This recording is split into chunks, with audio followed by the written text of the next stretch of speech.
All right, welcome back. We continue live right here on Pittsburgh CW. 7 nights a week, we're on the air. Bob Pompeani with you until 11 o'clock tonight on the Ireland Contracting Nightly Sports Call. This is the Bordas and Bordas Hotline. Give it a shout, air your opinions. Do it now, do it live. We also have some tweets in. I want to read some of those. We have Brandon Simon on Twitter at KD Pomp. He says, Agrisol stays out of the middle of the zone. He hits the corners. It's a recipe for success. Shane Kennedy says, would you put him over Keller? Well, Keller's 23, Agrisol's 24. It seems to me like Keller should be given more of a shot up here. Again, with all the use of openers, I'd rather have somebody in my system who I think I can believe in.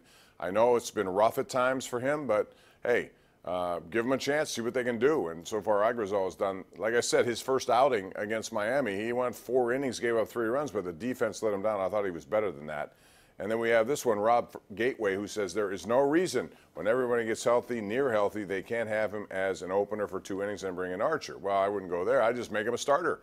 Why not until somebody gets healthy? I think, and Jordan Lyles is also going to return this week, which is good. He's been on a rehab assignment. All right, let's go down, beginning with Marilyn and Munhall. Joins us on the Sports Call Hotline. What's up, Marilyn? How are you? Hi. Glad to see you. Thank you for taking my call. Sure.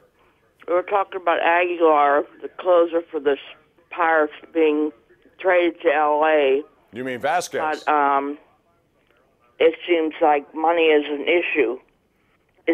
Are there other teams that are interested in him? In Vasquez? Yes, I would imagine a lot, Marilyn. Thanks for the call. You know, Felipe Vasquez is the best, I think, closer in the game today. He's a lefty. He hits 100 on the gun. He's blown only 1 save. The thing about him that if you're the Pirates you got to like is that you signed him for they're under their control until the year 2023. So if I'm a team like the Dodgers, and the Dodgers, according to John Morosi of MLB.com, they were the team that contacted the Pirates about, hey, is Vasquez available? I would make sure LA gave me as much as they can give me. I would hold them hostage. If they want him, and I understand why they want him, because last year and the year before, they could have won a world championship if not for some spotty bullpen late in games. And I think even though they have a guy, Kenley Jansen, who's been good, he's been a kind of erratic this year, and I think Vasquez would give them something that they dearly need. So my thing would be fine. Talk to me. Give me what you got. They got a loaded system.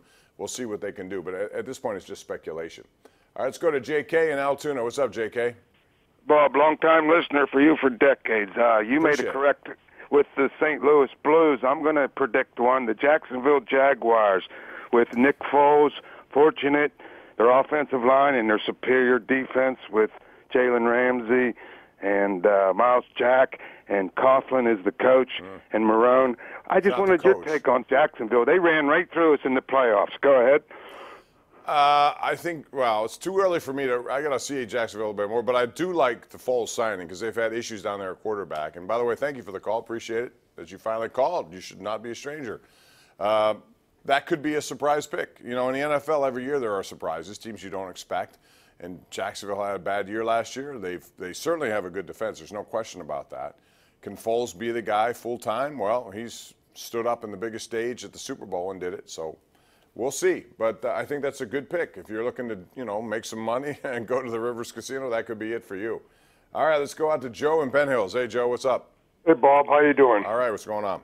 You know, I'm from old school, so I like watching these ball players, how they play, and this kid, Newman, is really starting to grow on me. I mean, he's playing the game right. The first inning, he hit a slow roll to the third. He didn't look around. He just kept running straight ahead.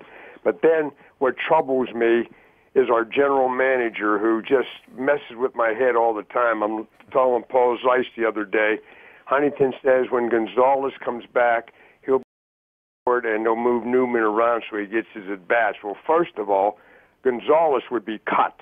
You just do the loss and forget him. Well, wait a minute. You haven't seen him play. I don't care. He can't hit, Bob. How do you know? Okay. I'm just saying, how do you know? He hasn't really been given a chance. He's a 200 hitter. He's a good fielder.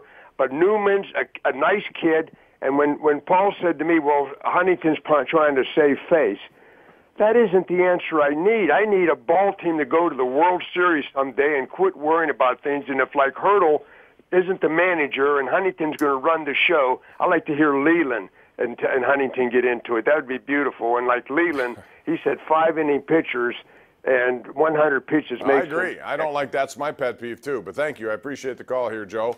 Always like your take. But I will say this: Gonzalez is a guy who I've talked to people who've watched him in the Cleveland system who said he was really a good player, just needed an opportunity. So he never really got that. He got injured in that collision with Marte. It's good to know that they have him. They have Cole Tucker. They have and Newman has taken advantage of his opportunity after he didn't do so first time around, and that led to Cole Tucker getting the chance. You know, one of those guys can end up at second base. It could be Newman for all I know, but I wouldn't give up on Gonzalez just because he got injured. I think there's a lot to be said for giving him a legit chance. We'll see what happens with it.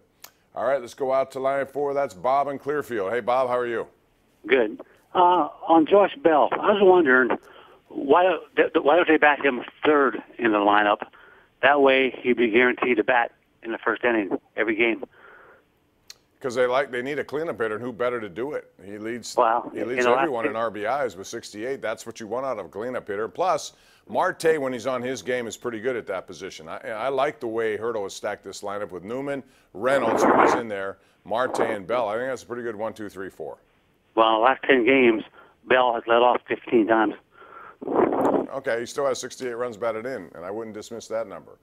All right, let's go to Mary Kay in Munhall. What's up, Mary Kay? How are you tonight? Hi, Bob. I just wanted to tell you the bottom line for the Pirates is, and I've been following them for years, is unless the ownership changes, that team is going nowhere.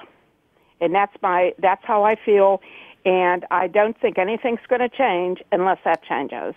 Well, it's not going to change, so it's kind of a story we've been talking about for many years. Oh, I know. I know.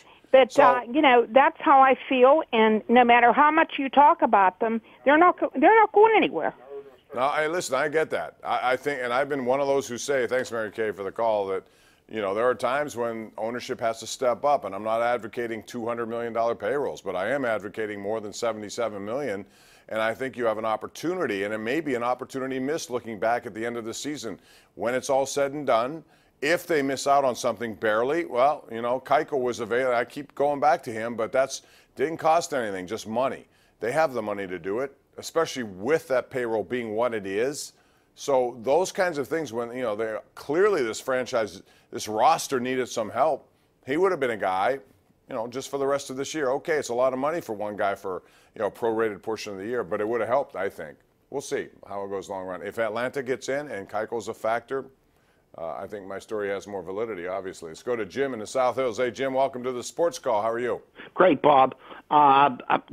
Please don't take too many vacations. I really missed you. Hey, I got to take what I got to take. I will coming up again. So, when Steelers season gets cranking, I'll be happy to be here and all the way through. So your replacements are good, but you're the best, brother. I appreciate you saying that. They are good, but thank you. Yeah, two things about the Pirates. Number one is, back in February and March, we were talking about how good our pitching staff is, and look what happened.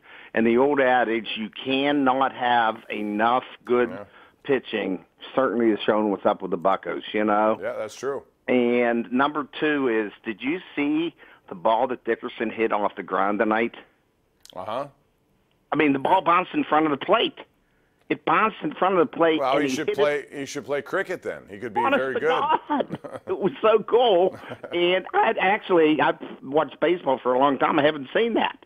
And then he hustled it into a double, so I thought it was spectacular. Well, that leads to a problem right now, and thanks very much for the call, dude. Appreciate it.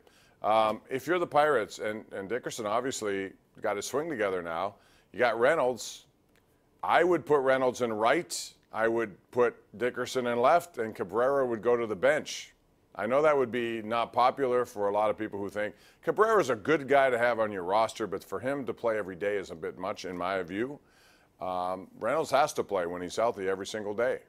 He's earned that, I think, at this point. And Dickerson, they need to show that Dickerson is still what he was last year. And if they're going to trade him, which I do think their plans are to do that, then he needs to play every day as well. We're going to take a break. 412-575-2600 is the number to call. Thanks for those who did call. We have more time coming up, so get on the hotline right now. Sponsored by Bordas & Bordas on the Ireland Contracting Nightly Sports Call. Back right after this.